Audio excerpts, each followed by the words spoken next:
So here we are going to study about the pinhole camera. So what do you mean by pinhole camera? See carefully.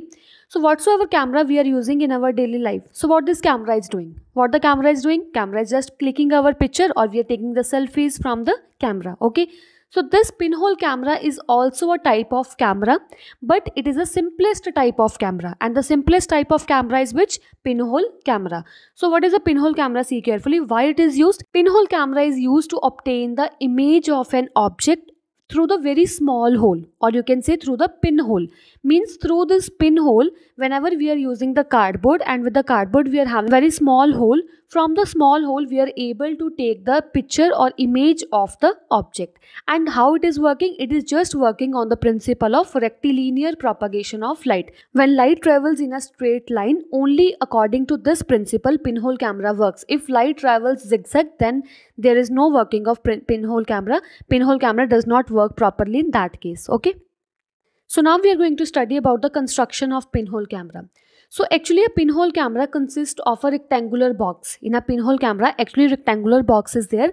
At the one side of rectangular box, one film is there. Film, or you can say screen is there. Screen is there on the one side, and on the other side we are having a small hole. Okay. Opposite to the film, opposite to the screen, we are having a small hole. This film is acting as a screen which is inside the box. Inside this rectangular box we are having a screen, and this box is blackened inside. All the surfaces or all the sides of the whole rectangle is blackened. Why it is blackened? So whatsoever light radiations are entering into the rectangle, that all light radiations are going to absorb into it, and whatsoever image is there, that image is going to form into the screen. This is the construction of pinhole camera.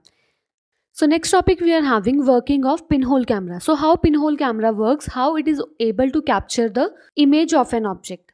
So actually in a pinhole camera, first of all, object must be there. If there is an object in front of pinhole camera, then only the image will form on the screen. Okay.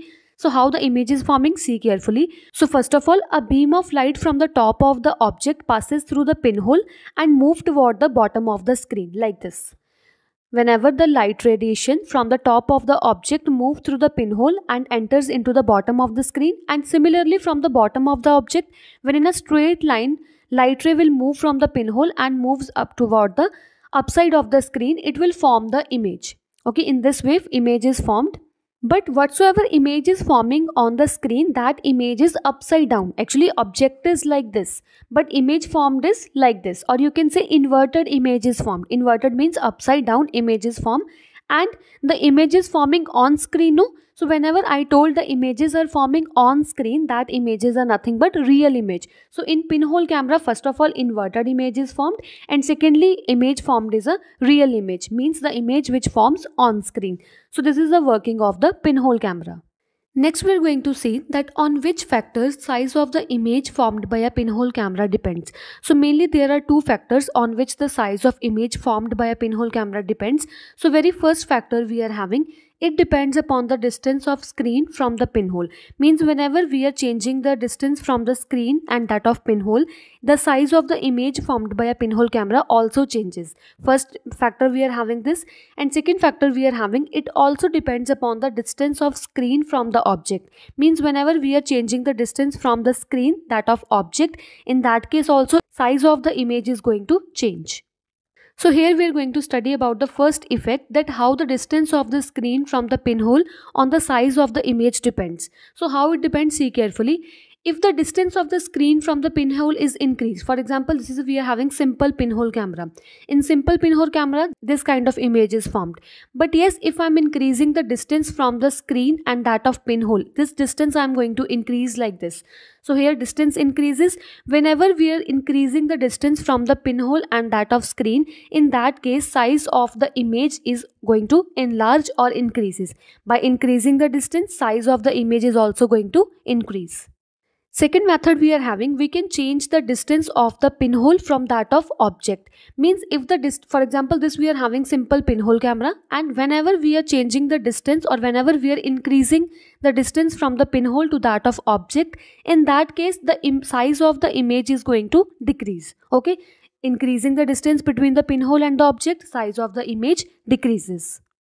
So now here we are having the formula that how we can find the size of image formed by a pinhole camera by using which relation.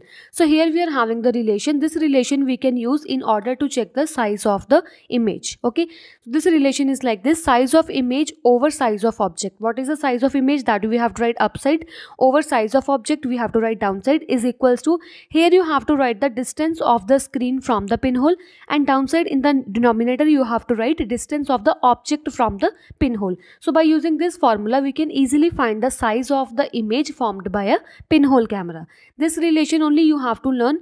Just you have to learn the formula, as in 6th class there is no numericals related to this. Okay, just learn this formula.